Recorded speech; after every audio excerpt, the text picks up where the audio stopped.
जो आपका पहला क्वेश्चन है कि किस सम्राट ने अपनी राजधानी जो है दिल्ली से दौलताबाद में स्थानांतरित कर दिया था। तो देखिए ये जो आपका मोहम्मद बिन तुगलक था ना, इसने अपनी राजधानी जो है दिल्ली से दौलताबाद में स्थानांतरित कर दिया था। तो मोहम्मद बिन तुगलक आपका करेक्ट आंसर होगा। नेक्स्ट आपका यहाँ पर है कि निम्नलिखित में से कौन सा जो है अल बरूनी का भारत का लेखा जोखा है। तो देखिए ये जो आपका तारिक ए यामिनी, ये जो है अल बरूनी का भारत का लेखा जोखा है। तो ऑप्शन सी आपका करेक्ट आंसर होगा। नेक्स्ट क्वेश्चन आपका यहाँ पर है कि वह कौन सा युद्ध है जिसके कारण भारत में मुस्लिम शक्ति की नींव पड़ी थी। तो देखिए ये जो आपका तराइन का दूसरा युद्ध था ना, इस युद्ध के कारण जो है भारत में मुस्लिम शक्ति की जो है नींव पड़ी थी। तो तराइन का दूसरा युद्ध आपका करेक्ट आंसर होगा। और आपको कमेंट करके जवाब देना दोस्तों कि तराइन का जो दूसरा युद्ध है ये कब लड़ा गया था और किनके मध्य लड़ा गया था। अगर आप रियल में तैयारी कर रहे हैं तो इसका जवाब जो आप कमेंट बॉक्स में जरूर दीजिएगा। नेक्स्ट आपका यहाँ पर है कि निम्नलिखित में से कौन मध्ययुगीन भारत में युद्ध में जो है तोप खाने का उपयोग करने वाला पहला व्यक्ति था। तो देखिए भारत में युद्ध में तोप खाने का उपयोग करने वाला जो पहला व्यक्ति था ना, ये बाबर था। तो बाबर आपका यहाँ पे करेक्ट आंसर होगा। नेक्स्ट क्वेश्चन आपका यहाँ पर है कि गांधी इरविन समझौता ये जो है किस वर्ष में हुआ था। तो देखिए ये जो आपका गांधी इरविन समझौता है ना, ये आपका सन 1931 में हुआ था। तो ऑप्शन बी आपका यहाँ पे करेक्ट आंसर होगा।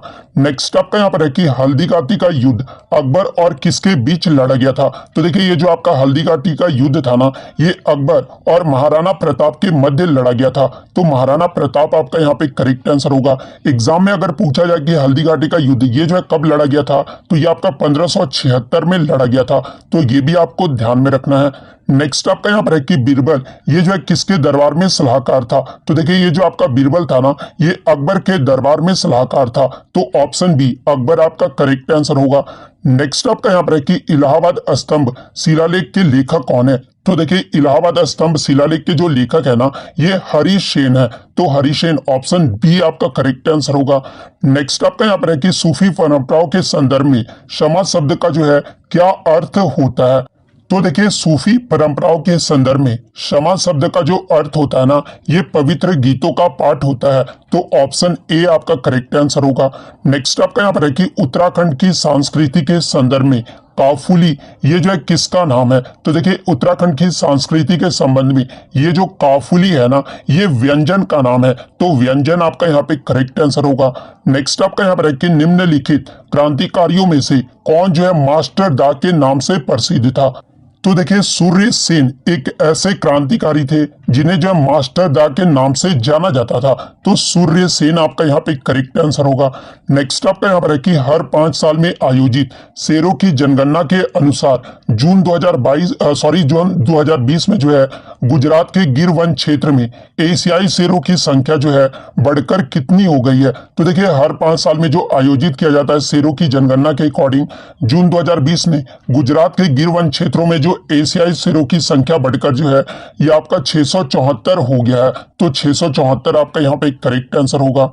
नेक्स्ट क्वेश्चन आपका यहाँ पर है कि निम्नलिखित में से किस खिलाड़ी ने जो है 2012 के लंदन ओलंपिक में रजत पदक जीता था। तो देखिए सुशील कुमार ने जो है 2012 के लंदन ओलंपिक में रजत पदक जीता था। तो सुशील कुमार आपका करेक्ट आंसर होगा। और किस क्षेत्र में जो इन्होंने जो है लंदन ओलंपिक में रजत पदक जीते थे, तो ये जो है कुश्ती में जीते थे। तो ये भी आपको ध्यान में रखना है।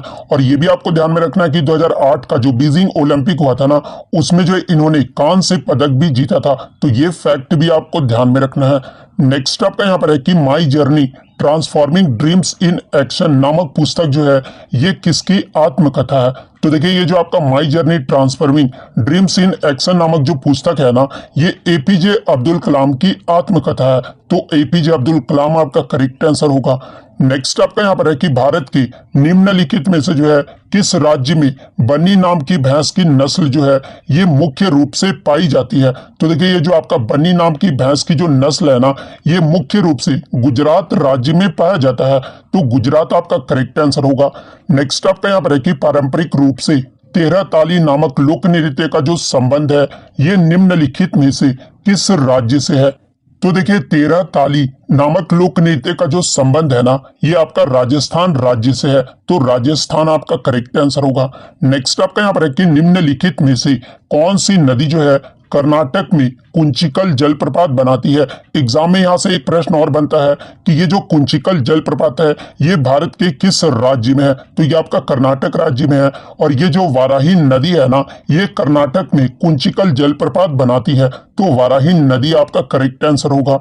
नेक्स्ट आपका यहाँ पर है कि मैड हेटर डिजीज नामक बीमारी के लिए निम्नलिखित में से जो है कौन सा कारक जिम्मेदार है। तो देखिए मैड हेटर डिजीज नामक बीमारी के लिए जो है ये आपका पारा विषाक्तता, ये जो आपका कारक है ना ये जिम्मेदार है, तो पारा विषाक्तता आपका यहाँ पे करेक्ट आंसर होगा।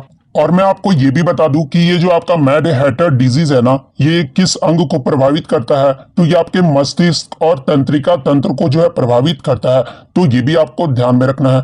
नेक्स्ट आपका यहाँ पर है कि निम्नलिखित में से किस राज्य में जो है 31 जुलाई 2020 तक राज्य विधानमंडल में एक उच्च सदन था। तो देखिए 31 जुलाई 2020 तक राज्य विधानमंडल में एक जो उच्च सदन था ना ये कर्नाटक राज्य में था, तो कर्नाटक आपका करेक्ट आंसर होगा। नेक्स्ट आपका यहाँ पर है कि रिकेट्स नामक रोग से शरीर का कौन सा अंग जो है प्रत्यक्ष रूप से प्रभावित होता है। तो देखिए रिकेट्स नामक रोग से जो है शरीर का जो ये हड्डी अंग होता है ना ये आपका प्रत्यक्ष रूप से जो है प्रभावित होता है, तो हड्डी आपका करेक्ट आंसर होगा। नेक्स्ट क्वेश्चन आपका यहाँ पर है कि कौन सा राज्य या फिर केंद्र शासित प्रदेश पारंपरिक रूप से जो है यखनी नामक दही आधारित ग्रेवी डिश से जुड़ा हुआ है। तो देखिए ये जो आपका जम्मू और कश्मीर केंद्र शासित प्रदेश है ना ये पारंपरिक रूप से दही आधारित ग्रेवी डिश से जुड़ा है, जिसका नाम क्या है, तो यखनी है, तो जम्मू और कश्मीर आपका करेक्ट आंसर होगा। नेक्स्ट आपका यहाँ पर है कि भारत की निम्नलिखित में से जो है किस क्षेत्र में व्हाइट बेल्ट बगुला का प्राकृतिक आवास जो है ये बड़े पैमाने पर वितरित किया जाता है। तो देखिए व्हाइट बेल्ट बगुला का प्राकृतिक आवास बड़े पैमाने पर जो है ये आपका उत्तर पूर्व क्षेत्र में जो है वितरित किया जाता है, तो उत्तर पूर्व आपका करेक्ट आंसर होगा। नेक्स्ट आपका यहाँ पर है कि साक्षी मलिक ने वर्ष 2016 में जो है निम्नलिखित में से किस भार वर्ग में जो है ओलंपिक पदक जीता था। तो देखिए साक्षी मलिक ने वर्ष 2016 में जो है ये आपके 58 किलोग्राम भार वर्ग में जो है ये कांस्य पदक जीती थी, तो 58 किलोग्राम आपका करेक्ट आंसर होगा। नेक्स्ट आपका यहाँ पर है कि 2019-20 के दौरान भारतीय अर्थव्यवस्था का कौन सा क्षेत्र जो है भारत में प्रत्यक्ष विदेशी निवेश का दूसरा सबसे बड़ा प्राप्त करता था। तो देखिए 2019-20 के दौरान जो है भारतीय अर्थव्यवस्था का ये जो कंप्यूटर सॉफ्टवेयर और हार्डवेयर क्षेत्र था ना ये प्रत्यक्ष विदेशी निवेश का दूसरा सबसे बड़ा प्राप्त करता था, तो कंप्यूटर सॉफ्टवेयर और हार्डवेयर जो आपका यहाँ पे करेक्ट आंसर होगा। नेक्स्ट क्वेश्चन आपका यहाँ पर है कि भारत के संविधान की निम्नलिखित में से किस अनुच्छेद में कहा गया है कि संसद के पास संघ सूची में उल्लेखित किसी भी मामले के संबंध में जो है कानून बनाने का विशेष अधिकार है। तो देखिए भारत के संविधान आर्टिकल 246 में ये कहा गया है कि संसद के पास संघ सूची में उल्लेखित किसी भी मामले के संबंध में जो है कानून बनाने का विशेष अधिकार दिया गया है, तो अनुच्छेद 246 आपका करेक्ट आंसर होगा।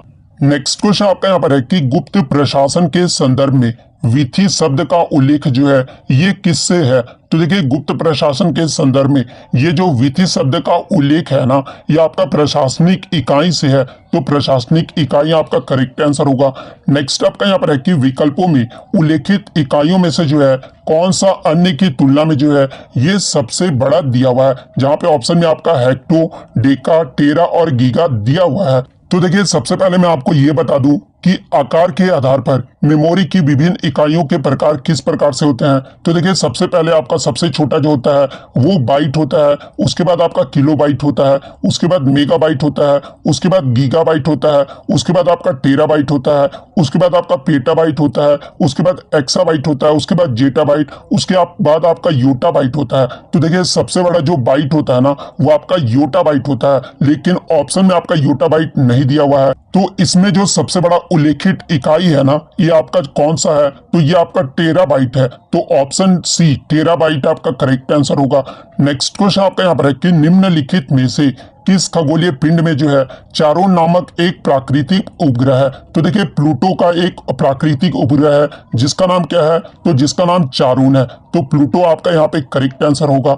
नेक्स्ट आपका यहाँ पर है कि किसका जो है राष्ट्रीयकरण वर्ष 1949 में किया गया था। तो देखिए भारतीय रिजर्व बैंक का जो राष्ट्रीयकरण है ना, ये वर्ष 1949 में किया गया था। तो भारतीय रिजर्व बैंक का आपका करेक्ट आंसर होगा। और आज का जो आपका लास्ट क्वेश्चन है जो कि आपको कमेंट बॉक्स में देना है कि निम्नलिखित में से कौन सा अक्षांश रेखा जो है ये मकर रेखा को दर्शाता है। आपके ऑप्शन में पहले ऑप्शन में 23.5 डिग्री उत्तरी गोलार्ध में दर्शाता है, ऑप्शन बी में 66.5 डिग्री दक्षिणी गोलार्ध में दर्शाता है, ऑप्शन सी में 23.5 डिग्री दक्षिणी गोलार्ध में दर्शाता है, ऑप्शन डी में आपका 66.5 डिग्री उत्तरी गोलार्ध में दर्शाता है। तो अगर आप रियल में तैयारी कर रहे हैं तो इस क्वेश्चन का जवाब जो है आप कमेंट बॉक्स में जरूर दीजिएगा।